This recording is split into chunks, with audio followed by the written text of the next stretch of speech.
আবিসিনিয়ার বাদশাহর পক্ষ থেকে ইয়ামানে আব্রাহাত নামক একজন শাসনকর্তা ছিল।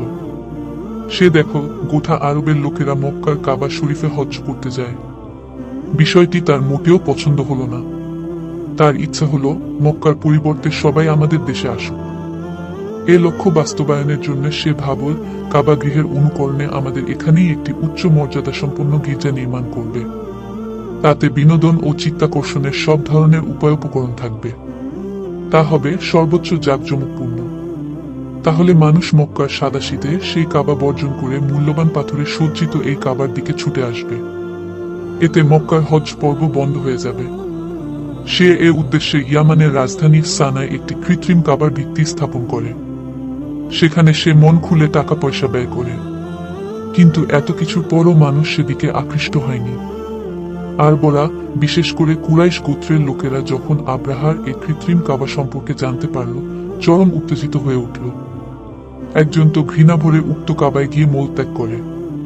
কারো কারো মতে আরবের একজন লোক আগুন জ্বালিয়েছিল। এক সময় ওই আগুনের একটি স্ফুলিঙ্গ বাতাসের সঙ্গে উড়ে গিয়ে পড়ল ওই ভবনে। আব্রাহা এতে ক্রুদ্ধ হয়ে কাবা শরীফকে ধূলিসাৎ করার শপথ করে।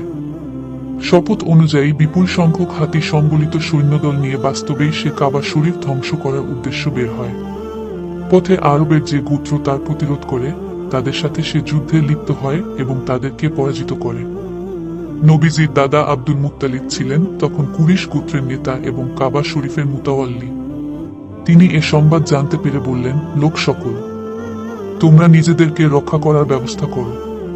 কাবার মালিকই কাবাকে রক্ষা করবেন। আব্রাহা পথ পরিষ্কার দেখে বিশ্বাস করে নিল যে এখন আর কাবা ধ্বংস করা কঠিন কাজ নয়, কারণ সেদিক থেকে মোকাবেলা করার কেউ নেই।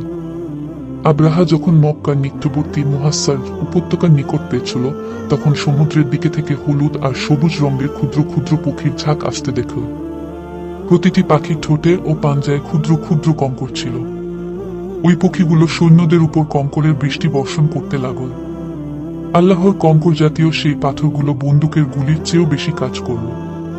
যারই গায়ে লাগত একদিক থেকে প্রবেশ করে অপর দিক থেকে বের হতো। শরীরে এক আশ্চর্য ধরনের বিষাক্ত উপাদান রেখে যেত। তাতে অনেক সৈন্য ঘটনাস্থলেই প্রাণ হারায়। আর যারা পলায়ন করে তারা মহা কষ্ট ভোগ করে মৃত্যু মুখে পতিত হয়। এ ঘটনায় বিশেষ গায়েবী ইঙ্গিত হল, আল্লাহ তাআলা যেমন অলৌকিকভাবে তার ঘরের হেফাজত করেছেন, সে ঘরের সবচেয়ে পবিত্র মুতাওয়াল্লি এবং সবচেয়ে বড় পয়গম্বরের হেফাজতও তিনি ঠিক সেভাবেই করবেন। তাছাড়া তিনি খ্রিস্টান বা অন্য কোনো ধর্মনায়কদেরকে কাবা এবং কাবার সত্য সেবকদের মূলোৎপাটন করার কখনো সুযোগ দেবেন না। পবিত্র কুরআনের সূরা ফিল এই ঘটনারই উল্লেখ করা হয়েছে।